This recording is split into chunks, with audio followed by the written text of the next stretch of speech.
Welcome to the TCM Teach podcast, business podcast designed exclusively for acupuncturists and Chinese medicine herbalists who are ready to build thriving, sustainable businesses. I'm Sabey Smith, licensed acupuncturist, herbalist, professor, coach, entrepreneur, and over the years, I've seen how the administrative side of practice can either drain someone's energy or empower them to thrive. So today's topic is all about creating a patient intake system that saves you time, reduces stress, and improves the patient experience. If you've ever felt overwhelmed by paperwork, lost track of forms, or wasted precious treatment time gathering information, this episode is for you. A streamlined intake process doesn't just benefit you, it sets the tone for your professionalism.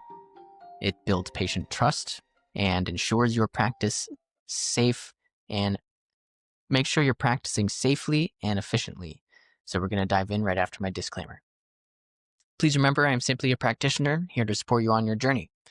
The information shared in this podcast is intended for educational and learning purposes only, and it should not be taken as professional, legal, or financial advice. For guidance specific to your business, please consult with the appropriate licensed professional. Thank you.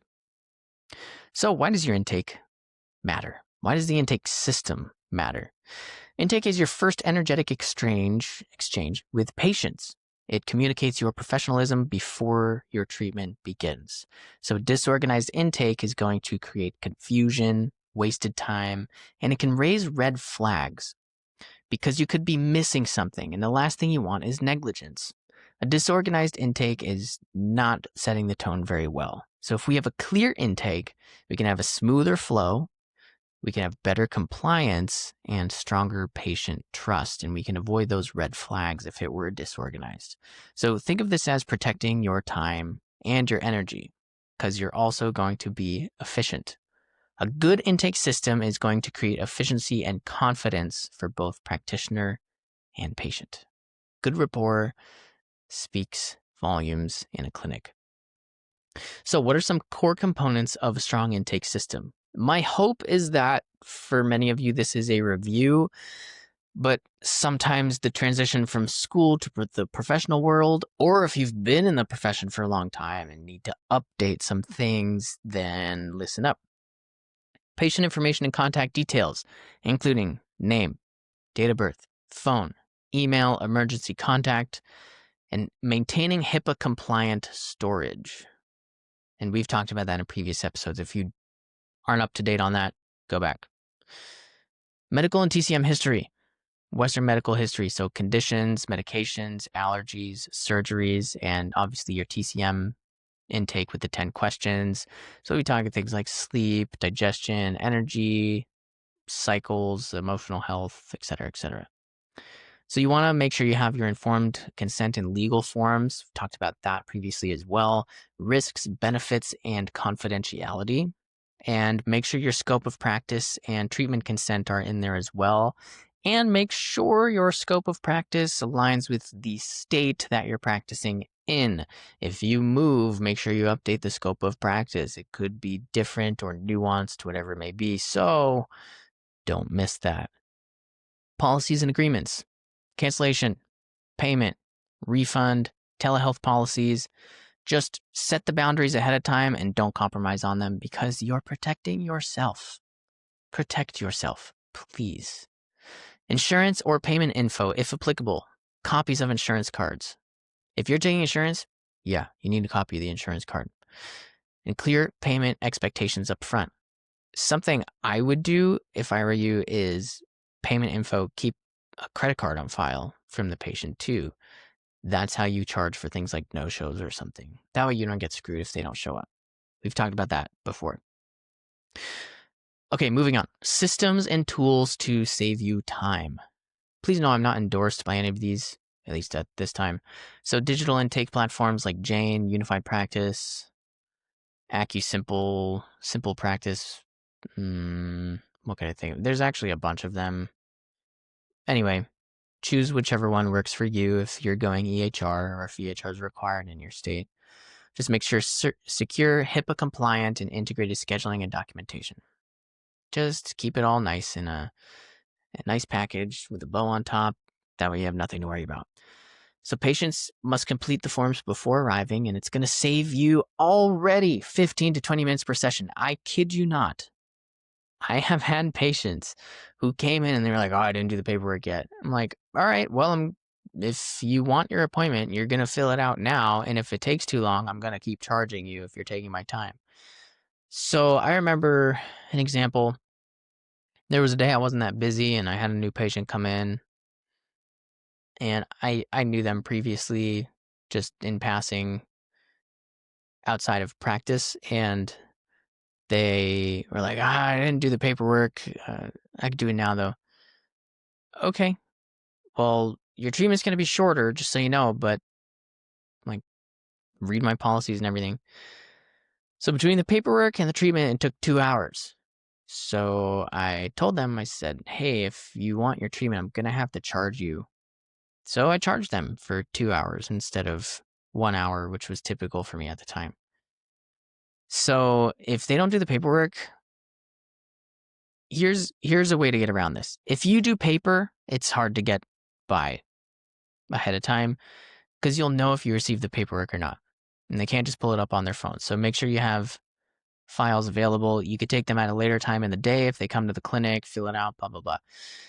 If you can also create a policy, if the paperwork isn't received within 24 hours of the appointment can be canceled. I would really think about this. This is an advantage to EHR. If they fill out the paperwork and they haven't filled out the paperwork within 24 hours of their appointment, it could be canceled. So make sure you send them reminders to fill it out. A lot of these EHR systems will send automatic reminders. Hey, we need your paperwork if you want to keep your appointment. I just tell them, hey, guess what? You're going to be saving an entire appointment just by filling this out. And honestly, it's true. I have a long intake, but I like to be thorough. So, hey, I'm saving you a bunch of money if you fill this out ahead of time. People love saving money. Tell them the deal they're getting by putting in the effort ahead of time. Automated reminders like appointment confirmations, and you just want to reduce no-shows. Don't be like, well, if they don't show up, it's their fault. Like, don't have that attitude. Remind them. You're not the center of the universe as the acupuncturist, everybody. People need reminders. They have life things going on. Remind them to show up on time. If they show up halfway through the appointment and you have the capacity, take them for half the appointment and just tell them, I still have to charge you, but I'll give you what I can in the last 5 minutes of your appointment if you want. You paid for it. Soap note templates, those can always be helpful. Creating a template ahead of time in general with all of these things is what I would recommend. I actually have my students do this when I'm teaching in TCM school. I have my students do this, and then preloaded herbal symptom checklists. So if there's something straightforward, some EHR systems actually have this available too. If you are looking up herbs, sometimes they have an herb index you can look at, which could be kind of helpful if you use that. Generally, I do most things off the top of my head anyway, but whatever. So your intake should flow seamlessly into your charting system to avoid duplication. Just make sure everything flows nice. You're not repeating anything. And really, keep a card on file, please. When you write that cancellation policy, because cancellations can happen a lot, especially during a particular season. If it's, say, summer vacation season, it's like, oh, I forgot. I scheduled a trip with my kids. It's like, oh, that's too bad. I still need to get paid. No, I'm not being a jerk. I have a family to feed as well. This is a business and therefore needs to be treated as such. See you next appointment. You're not being a jerk. You're getting what you deserve because you showed up. So if you show up, you still deserve something for that. So keeping a card on file and just making the payments automated. If they schedule, and you can click whether they showed up or whether they didn't, and whatever your cancellation policy is, that's what it charges the card. They signed off on it. You're allowed to do that. If they make a big fuss about it, maybe they're not worth your time. The TCM lens on intake. So intake is like diagnosis before treatment. We know this. This is how we formulate our diagnosis. So without a clear picture, the treatment is going to be less effective. I hate to say it, there's a lot of practitioners that cut corners here. I've heard of practitioners who don't do tongue and pulse because they believe it's silly, or don't even do TCM because dry needling is the way to go only. That seems a little silly to me. But if you're thorough, in my opinion, it makes you a better practitioner. So in TCM, the first step is always the root and branch analysis. I like to talk about how you're going to uncover the presenting problem, the chief complaint. And then I always challenge my students when I'm teaching, what's the underlying condition that you have to constantly work on? So that way, if the patient feels better, they know to keep coming back to see you to work on the other thing that's going to give them quote unquote insurance long term. So a cluttered or rushed intake is going to create a scattered diagnosis. You could miss something. You don't want to do that. You're going to be less effective. So a structured, intentional intake was going to create clarity, confidence, and trust, which is everything. So what are some common mistakes practitioners make? Well, I'll tell you right now, their intake not being very good. If you're a practitioner taking 2 patients an hour, working in 30-minute segments, and you don't have time to do your intake, I think you need to reconsider how you're practicing. If you don't have time to do your intake, say you're running a community clinic. I've run community before. Community is very fun. So a room full of people. A little tip I have for you, if you're doing that and you keep running out of time for your intake, have them fill it out ahead of time. How do you do that? Well, you do that by creating a form where they check off boxes. What's the problem today? Have your 10 questions written out ahead of time. Allow them to check off the boxes, online preferably, where even if there's a way they could start their intake or something, or a pre-treatment form, for example, where if you get all the 10 questions out, all the things you need to know in box checking form. So this is how I have run community clinic in the past, where they just check everything off. And then it was on paper, but there's a way you could totally do it via EHR now. You might just have to get a little creative, where they just they check everything off. It's like, okay, got it. So your chief complaint today is this. And I see that you're also having this going on. There's a way to do that, and you could be extremely efficient doing that, because if you have to see more than 2 patients in an hour, you're going to hit 3, 4, 5, whatever it may be. All it takes is picking up a clipboard, reading that paper, boom. You could throw that into your notes. You could, if you do paper records, you could just add it to your paper records. Easy. And it's effective, super effective. If there's sensitive information on there, for example, I don't mean to be intense here, but if you see suicide risk on the paper, I've had my students ask me this: how do you address that in a community clinic? Here's what I do. I hold the paper. I could be right next to somebody and they won't know. I show the patient. I point to what they checked off. Does this still apply? Yes or no? If it's no, that was a long time ago. Notice I never had to say attempted suicide in the past or something. Does this apply now? Yes or no? Do you feel like you need resources for this right now? Yes or no? It's discreet. If it escalates, take them into another room. How can I help you? What do you need help with today? There's ways to do this discreetly, even in a community clinic. So that was a little tip I wanted to give you there with sensitive information like that.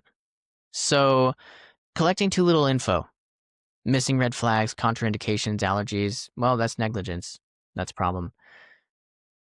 Write your 10 questions out ahead of time. If there's a way they could fill it out ahead of time, that would be awesome.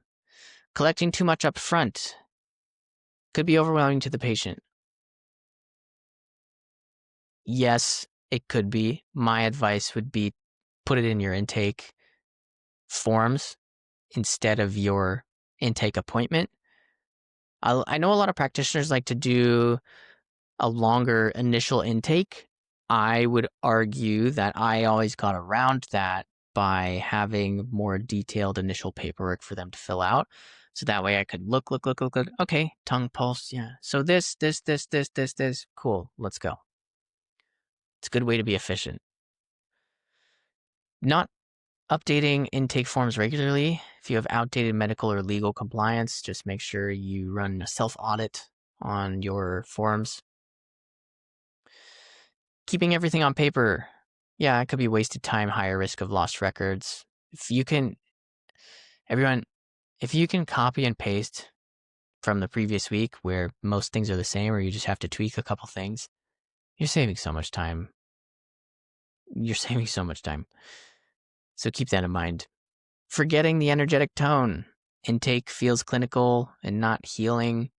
Well, it can feel a lot more healing if they filled it out ahead of time, where you're just having a conversation with them because most of the information is already there. You just take your notes, start the treatment. Something I like to do, this could be personal preference for you, but something that I like to do is I don't write it out ahead of time.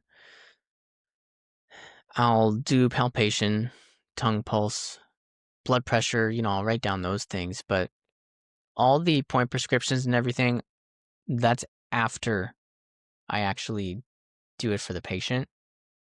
So that way, when needle retention is happening, I can write those down. If I need to go to another patient, I can do that. But it's not, hang on, let me write this down real quick.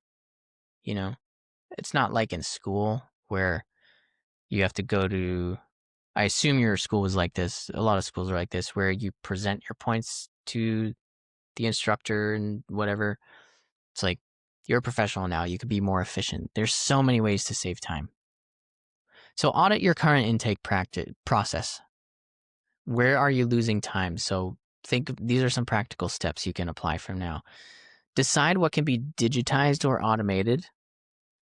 If there's a way that you can find your intake to be automated so you could spend less time talking and more time getting to the point and actually giving acupuncture, like I said, you can use the idea I had from the community clinic where they just fill something out while they're waiting for you to get to them.